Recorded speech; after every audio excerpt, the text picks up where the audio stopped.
Tudo jóia, quarto ano? Vamos lá? Guerreiros, chegamos ao fim, né, na disciplina de ciências. Então, nós vamos fazer hoje a nossa sexta aula da apostila 4. Eu, a professora Adriana, última unidade de ciências 17. Nós vamos estudar os decompositores nas teias alimentares. Nós vamos hoje fazer da 286 até a página 296.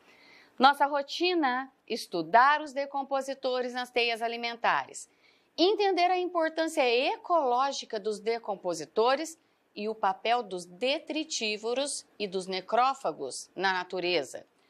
Vamos resolver juntas atividades de 1 a 3, que estão nas páginas 288 até a página 295. E para vocês, como tarefa, vocês terão que fazer os exercícios de 1 até o 3, na página 296. Dúvidas, correções, professores estão firmes também, guerreiros, esperando por vocês. Vamos lá? 17, os decompositores nas teias alimentares. Lembram o que eram teias alimentares? Lembram que nós estudamos a última unidade? Que as teias alimentares é onde tem várias cadeias interligadas, elas se cruzam porque tem animais, tem seres vivos que participam de mais de uma cadeia. Isso foi a nossa última aula. E agora, quem são esses decompositores que vão entrar nas nossas teias alimentares? Olha lá, nós temos aqui na imagem, tá? O que eu tenho? Uma teia alimentar. Por quê? Eu tenho a minha planta. O produtor, tá? O nosso primeiro elemento da cadeia alimentar. Depois, eu tenho o herbívoro, primeiro consumidor. Olha a setinha indicando a cadeia alimentar. Depois nós temos segundo consumidor, terceiro consumidor, quarto consumidor. Olha, planta, gafanhoto, o sapo, a serpente e o gavião. Mas todos esses seres também têm setas indicando para outros seres vivos. Quem são esses seres vivos? Nós estudamos os fungos e as bactérias. Nós já vimos que os fungos e as bactérias estão em todos os lugares, estão no ar, estão na superfície, tá? Nós já vimos também que eles adoram umidade para se desenvolver. E muitos dos fungos e das bactérias são prejudiciais à nossa saúde. Nem todos. Já foi até desenvolvido vacina, né, através de uma bactéria. Mas, e agora, na cadeia alimentar, qual é o papel deles? É isso que nós vamos estudar nessa aula. O que você sabe sobre os fungos e as bactérias? Acha que são importantes no ecossistema? Será que esses seres, onde todos os outros acabam parando ali, eles são importantes? Vamos estudar. A importância dos decompositores na natureza. Mais uma vez, olha a imagem. Isso aqui é muito normal. Todos os seres vivos, quando eles não servem de alimento para um outro ser vivo, uma hora o seu ciclo de vida termina. Eles morrem, todo ser vivo, vegetal ou animal. Se a gente olhar aqui, nós temos os vegetais. Olha quantas folhas no chão, tronco de árvore. Significa o quê? Que eles morreram, acabou o ciclo de vida. Imagina se isso daqui permanecesse lá no chão eternamente. Ia ficar uma situação insuportável. Para isso a natureza é perfeita, né? Existem os decompositores. Na superfície do solo, nós temos fungos que se desenvolvem ali na umidade. Nós temos bactérias, que são seres microscópicos, que a gente só vê através do microscópio. E eles se alimentam, tanto os fungos como as bactérias se alimentam desses seres que acabaram o ciclo de vida, tá? Dos restos dos seres vivos, vamos dizer assim. Então, a bactéria e os fungos se alimentando, eles vão acabando com esses restos, vai diminuindo, está comendo.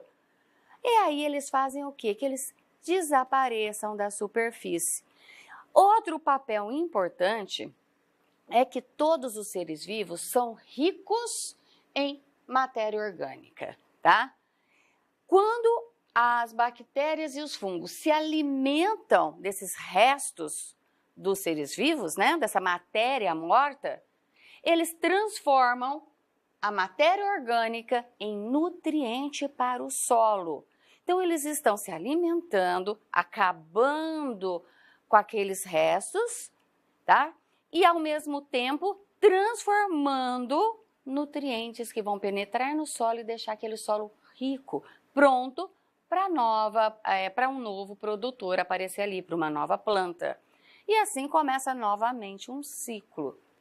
Então, o processo em que os fungos e as bactérias transformam a matéria orgânica em nutrientes é chamado de decomposição. Os seres que realizam a decomposição são chamados de decompositores. Então, as bactérias e os fungos são decompositores. Pelo processo de decomposição, os organismos decompositores realizam a reciclagem de nutrientes na natureza. Então, eles estão transformando sempre a natureza. Olha nessa imagem. Olha aqui, mais uma cadeia alimentar. Nosso produtor, a plantinha. Eu tenho o herbívoro que se alimenta da planta e eu tenho o carnívoro. Mas eu também tenho nesse solo vários decompositores, além das bactérias que eu não estou vendo. Quando um desses ser vivos não serve de alimento para outro, ele vai morrer. Ele morrendo, o que acontece? Entra em ação os fungos e as bactérias que vão se alimentar deles, tá? Vão fazer uma limpeza na parte do ecossistema, né? Limpando as regiões e, ao mesmo tempo, deixando a nossa terra rica em nutrientes, ótima para as plantações. Os decompositores são tão importantes na teia alimentar quanto produtores e os consumidores. E sem eles não haveria nutrientes no solo para as plantas, e sem nutrientes as plantas não se desenvolveriam e as cadeias alimentares, portanto, não poderiam existir. Olha que interessante. Então, os decompositores servem para começar um novo ciclo de cadeia alimentar. Importante entender que na natureza a energia percorre um ciclo. Vamos para a atividade na página 288 e 289, tá? Nós temos uma teia alimentar. Por quê? Tem várias cadeias aqui no meio. Nós temos o produtor, nós temos o herbívoro e aí começa os carnívoros, os consumidores. Vamos entender, o que pede esse exercício? Use os números do quadro A como códigos e identifique a função ou as funções de cada ser vivo que aparece no quadro B. Olhando esse quadro A, o que nós vamos falar?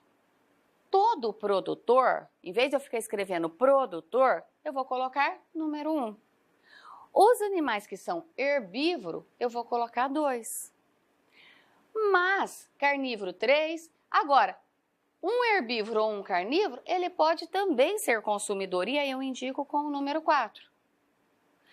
Ele pode ser presa, número 5, predador 6. O que significa? Em vez de eu ficar escrevendo produtor, herbívoro, carnívoro, presa, eu vou colocar a classificação que o quadro nos deu. Quadro B. Já foram inseridos códigos relacionados ao gafanhoto, que faz parte desta cadeia, dessa teia alimentar. Use como modelo para o seguinte, para os próximos. Vamos lá? O gafanhoto está aqui na nossa cadeia alimentar. O gafanhoto, eu vou analisar. Ele é produtor? Não. O gafanhoto, ele é herbívoro? Olha as setinhas. Sim. Então, eu coloco o número 2, já foi colocado. continua a analisar. O gafanhoto é carnívoro? Se ele é herbívoro, ele só se alimenta de plantas? Não, só o 2. Mas ele é um consumidor? Sim, ele é o consumidor primário. Então, número 4. O gafanhoto, ele é presa? Quer dizer, ele serve de alimento para outros animais? Olha lá, ele serve de alimento para o pássaro, para a perereca. Então, ele é uma presa. Por isso foi colocado o número 5. O gafanhoto, ele é predador? Ele caça? Ele se alimenta de outro animal? Não, ele é um só consumidor primário.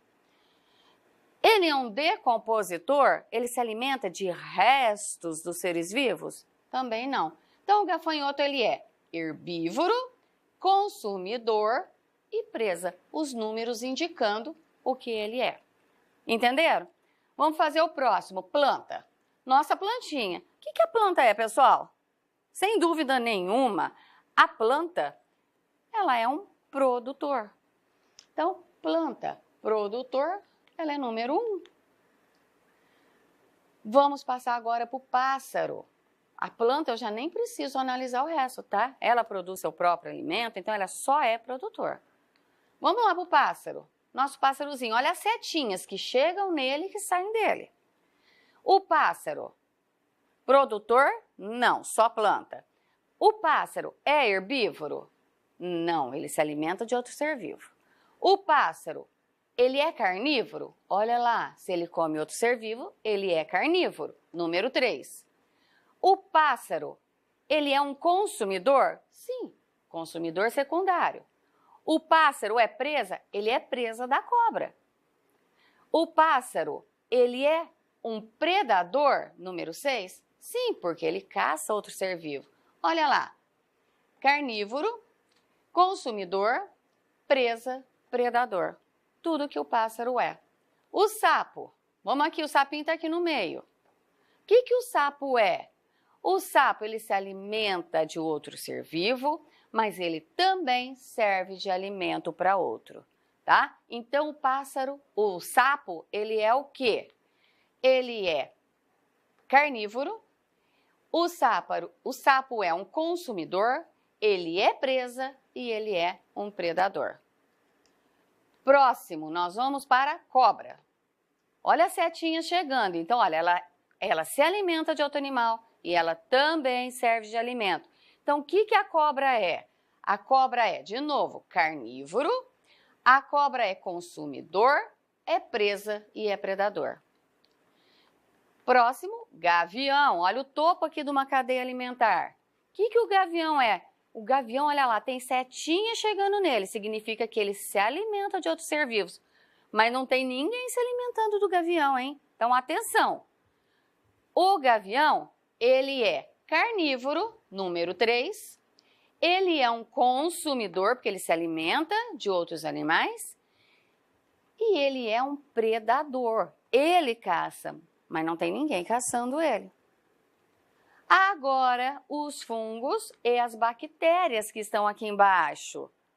Fungos e bactérias. O que nós estudamos? O que nós vimos nessa unidade? Eles são o quê? Decompositores. Os fungos e as bactérias. Porque eles se alimentam dos restos dos animais. Letra B. Na representação da teia, dessa teia alimentar, por que todos os seres vivos se ligam por setas direcionadas aos decompositores? Falamos agora, pessoal. Por que olha, todas as setinhas estão indicando aqui para os decompositores? As setas indicam que todos os organismos representados na teia servem de alimento aos decompositores. Os decompositores se alimentam limpando a natureza, tá? Fazendo o processo de decomposição de todos os restos dos seres vivos. Por que os organismos decompositores são fundamentais para a manutenção da cadeia alimentar? Lembra que nós falamos? Quando eles se alimentam, eles estão transformando, deixando a terra rica em nutrientes.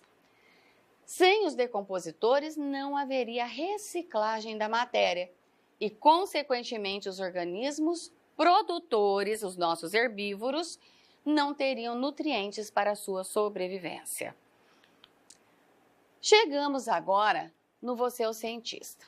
Infelizmente, eu sei que eu tenho muitos alunos que gostam das experiências, mas essa nós não vamos fazer para não ter desperdício de alimento. Essa experiência a gente ia usar 2 pães, tá? 2 fatias de pão e esperar eles estragarem. Analisar quem estragou primeiro, quem não e por quê. Então, pessoal, eu acho que todos já viram isso acontecer em casa.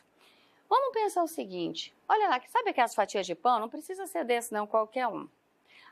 A gente esquece aquele alimento ou mesmo aquela panela de comida que a mãe esqueceu no fogão. O que acontece? Vai criando umas coisas feias, né? Parece uma espuma por cima, umas manchas escuras. O que é aquilo? Aquilo são bolores. Significa que ali tem fungos, tem bactérias que estão se alimentando. E estão o quê? Estragando, deteriorando aquele alimento. Para nós, aquilo é super prejudicial. Nós podemos ficar intoxicados, tá? Então, não podemos comer os alimentos que já apresentam bolores. Significa que ali tem muito fungo, tem muita bactéria. Nessa experiência, nós íamos colocar em um recipiente uma fatia de pão sequinha, fechadinho, um ambiente, tá? Deixava lá. Na outra, o ambiente já está meio úmido, esborrifar um pouquinho de água. Qual dos dois vocês acham que ia estragar primeiro? Qual que ia apresentar bolores primeiro?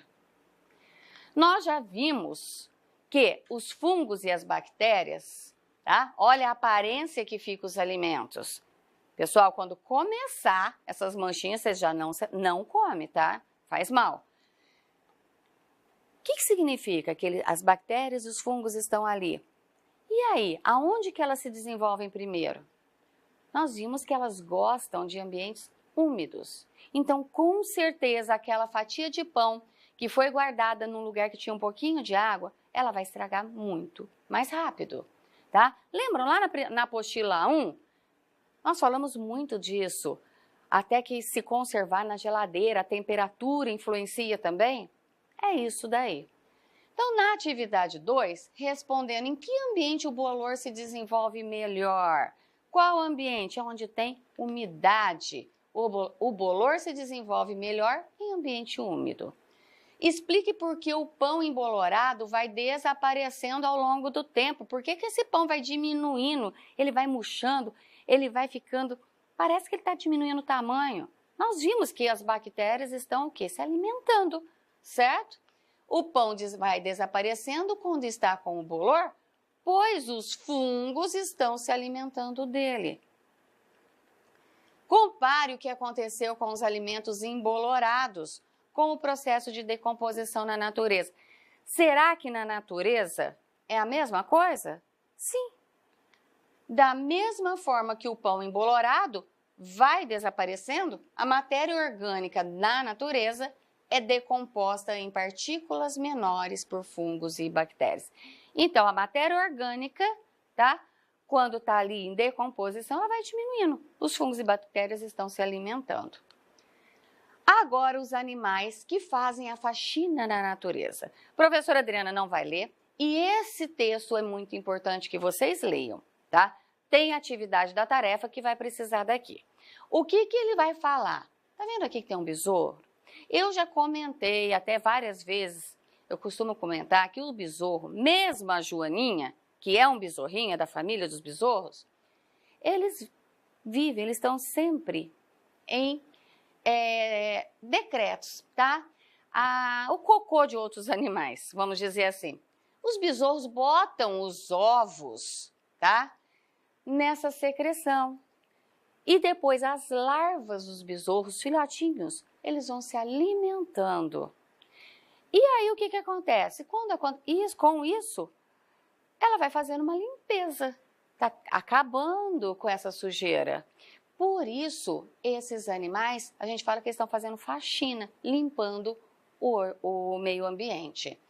Então, a espécie de besouro deposita seus ossos nas fezes dos animais, nos cocôs. Depois as suas larvas se alimentarão dessa matéria orgânica, tá? E aqui embaixo nós temos os urubus. O urubu a gente já viu muito, né? O urubu, ele come carniça, ele come aquela carne que já está em processo de decomposição, podre. É o alimento dele. Uai, tudo bem, que bom. Porque ele está o quê? Fazendo uma limpeza, tirando esses restos, que inclusive pessoas que não têm consciência, né? Algum animalzinho morre, joga na rua. Pessoas que não têm responsabilidade.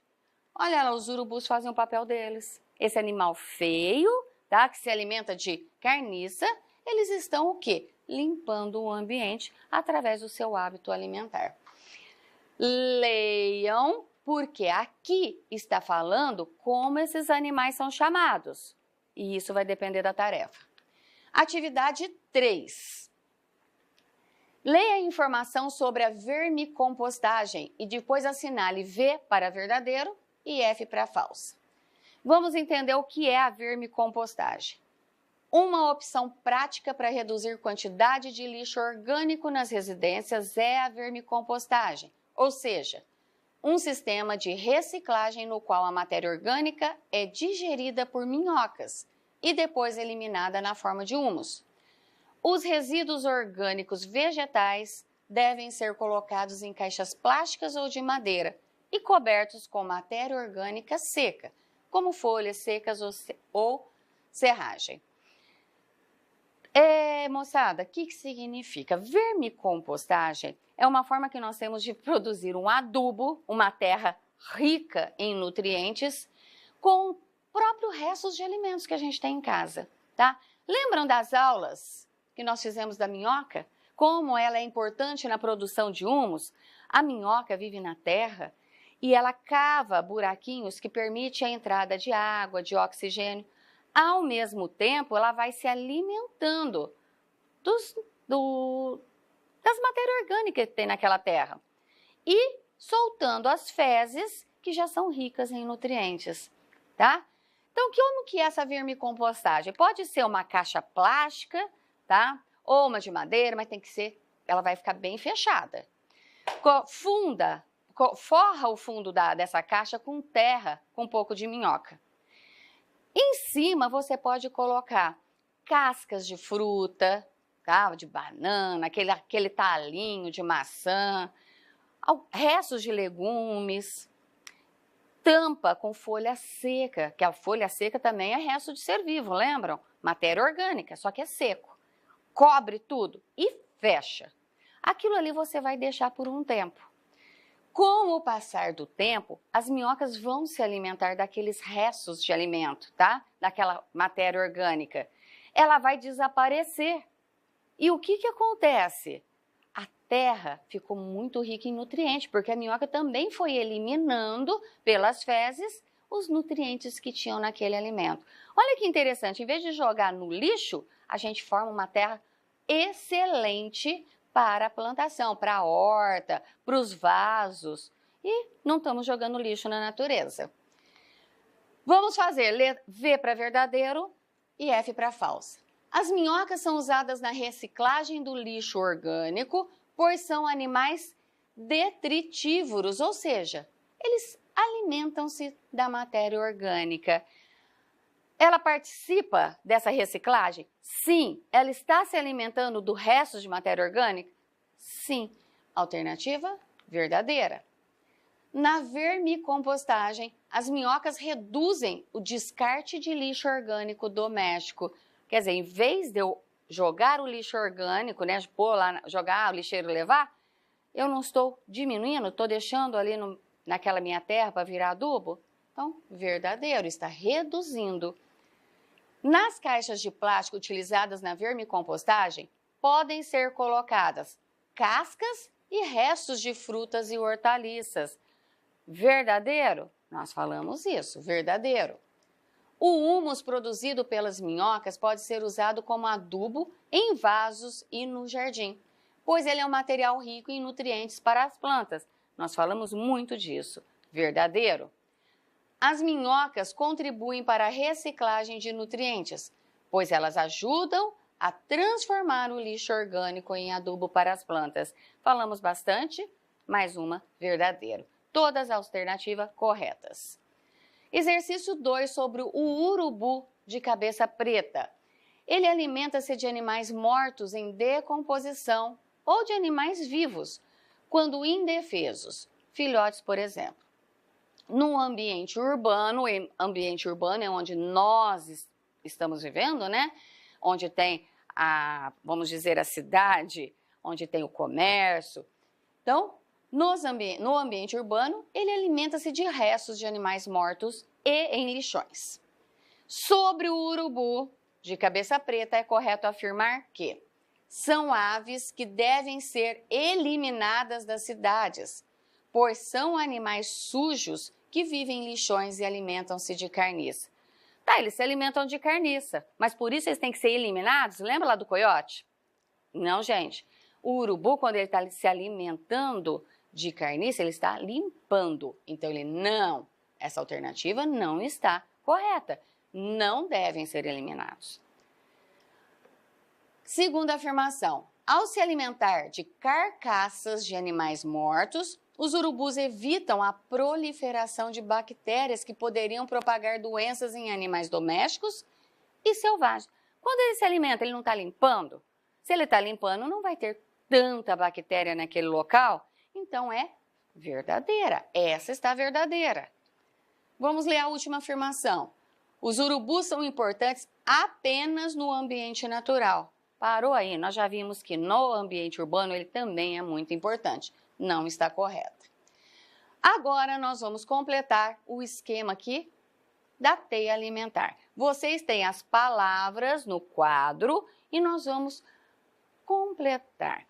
Pessoal, quando eu vou fazer um esquema, eu tenho que, além de eu saber mais ou menos o que vai no início, eu tenho que analisar as afirmações que estão depois, para ver se o que eu vou colocar ali vai coincidir, certo?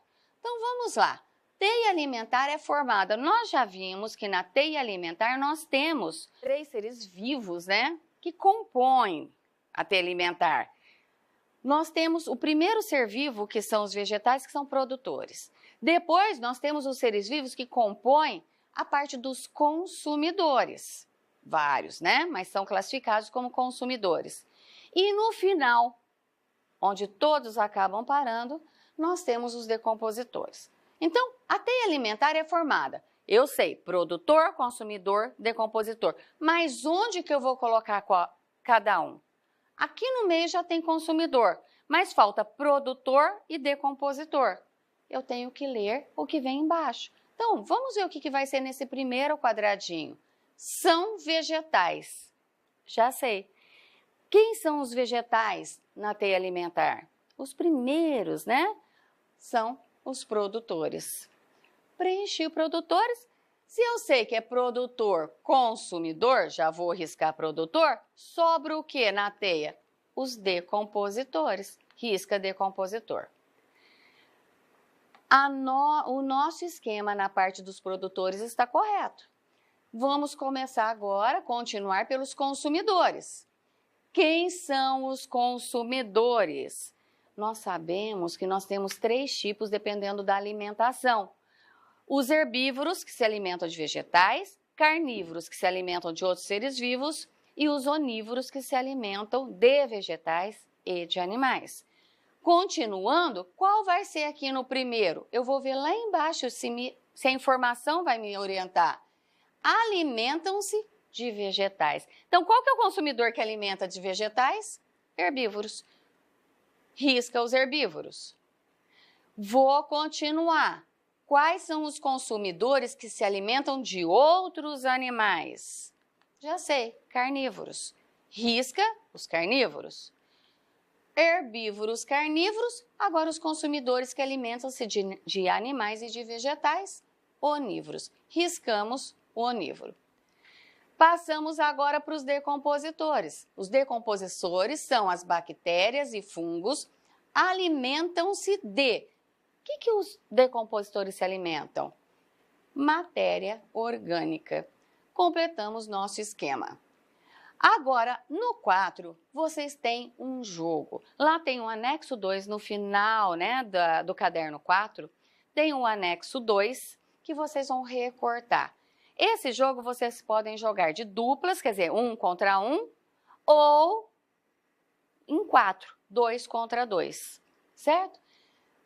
Cada jogador fica de posse de um conjunto de 24 figuras, de seres vivos, tá? Esses são os anexos. Sorteia quem vai iniciar, vai no par ou ímpar. O jogador que descobrir o ser vivo deve distribuir as imagens sobre a mesa à sua maneira. Então, eu vou ter um jogador que vai tentar descobrir o ser vivo. Enquanto o outro jogador, o que é o contrário, né? Retira apenas uma imagem de ser vivo do seu conjunto e a esconde. Para descobrir o ser vivo oculto, o jogador deverá propor no máximo 6 perguntas. E quem estará respondendo, quem escondeu, só pode responder sim ou não. Na última pergunta, o jogador deve indicar o nome do ser vivo que está oculto. Então, cada um vai separar as imagens, ver quem vai começar. Quem for começar, vai retirar um ser vivo da sua coleção e esconder. E o outro vai tentando descobrir, fazendo perguntas, assim, herbívoro? O outro fala sim, não. Consumidor secundário? Sim, não. Então, vocês vão perguntando através dos hábitos da nossa cadeia alimentar e tentando descobrir qual é o ser vivo que está escondido. Depois, vocês podem responder, tá? Qual foi sorteado? Quais foram as perguntas que você fez e você conseguiu adivinhar o que o seu oponente estava escondendo? Tentem jogar, é gostoso. Pega um irmão aí, é gostoso. Chegou a hora da tarefa, na página 296. O exercício 1, vocês vão fazer na apostila. Tem uma sequência, tá? De um vegetal e vocês vão numerar de acordo com o processo de decomposição, tá? De 1 até o 6, na sequência correta. E a letra B, vocês vão analisar as imagens e contornar qual figura que está mostrando os nutrientes sendo reaproveitados pela planta, aonde vai começar novamente um novo ciclo. Exercício 2, caderno, 2 e 3 no caderno. Leia a frase e explique. Então, vocês vão ler, não é para copiar, é somente para explicar. O que ela está falando, tá? Com as palavras de vocês. E no caderno também o exercício 3, anote 2 exemplos de animais detritívoros e necrófagos. E em seguida explique como esses organismos contribuem para o equilíbrio na natureza. Lembra que a professora falou que vocês vão precisar ler aquele texto dos animais que fazem a faxina? Lá do besouro e do urubu? Só quem lê consegue responder esse daqui. Beleza? Dessa forma, 4º ano, guerreiros, firme e forte, nós estamos terminando aqui a apostila de ciências. A parte de ciências se encerrou. Foi uma delícia trabalhar com vocês. Foi ótimo ver as experiências que vocês mandaram, as observações dos animais. Parabéns para todos os amigos. Pais, obrigado. Professores, colegas, obrigado pela atenção, obrigado. Desculpa qualquer falha aqui nossa. A gente erra, mas a gente erra tentando acertar, tá? Continuo com vocês na aula de geografia. Vamos lá? Estamos chegando na reta final. Até a aula de geografia.